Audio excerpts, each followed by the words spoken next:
Hi everyone.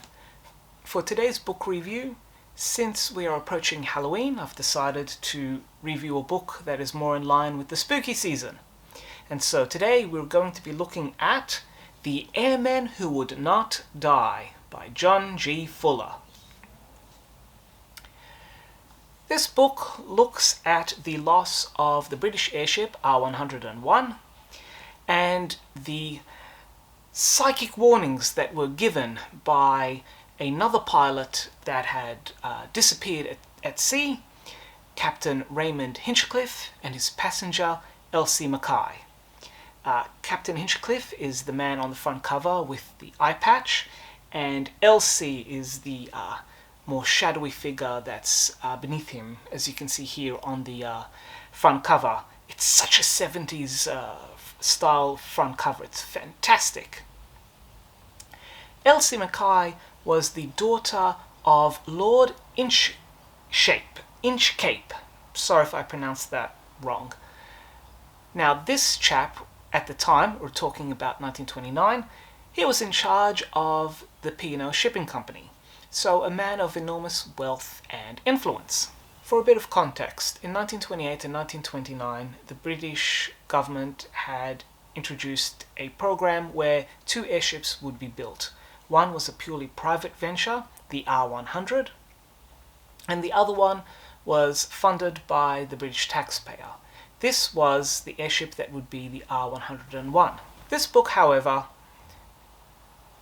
tries quite earnestly to present a convincing case that people's souls do not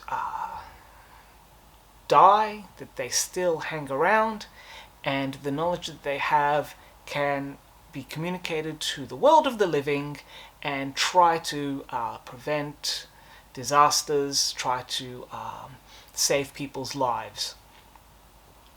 And for this particular book, they try quite hard, and there are extensive endnotes, author's notes, an impressive bibliography detailing a lot of the references that they put together.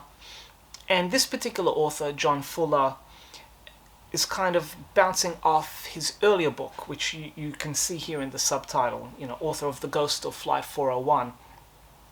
Flight 401 has become an urban legend for those who aren't aware. Basically, a Lockheed TriStar plane crashed in the Florida Everglades. The plane was almost brand new, and the story goes is that components of the plane were then recycled, put onto other airplanes, and those aircraft that had those components would suddenly see ghosts of the pilot. For those who believe in the psychic elements, you will absolutely enjoy both this and the previous book.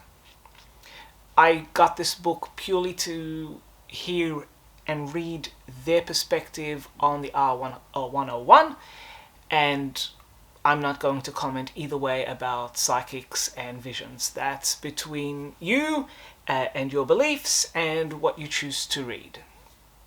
For me, this was an earnest book, written very, very well.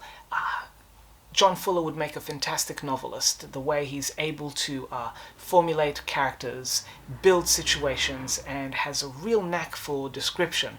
So he writes very, very well. There's a small photo section in the middle of this book, which is principally images of the R101, as well as some of the principal people that are involved in this story.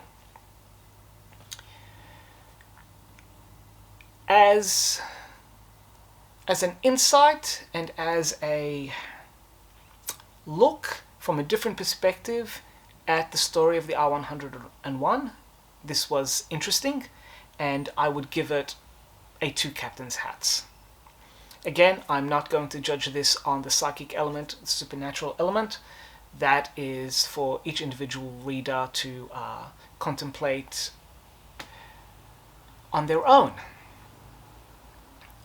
And having said that, I will I am on the hunt for the Ghost of Flight 401. I would definitely read that, and once I finally get my hands on one and get it imported, then I can review it.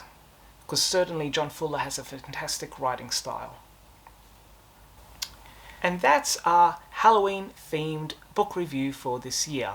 If there are any other books about maritime disasters, ships, ocean liners, warships, whatever, let me know in the comments below, and certainly if I have them in my library, I will review them for you.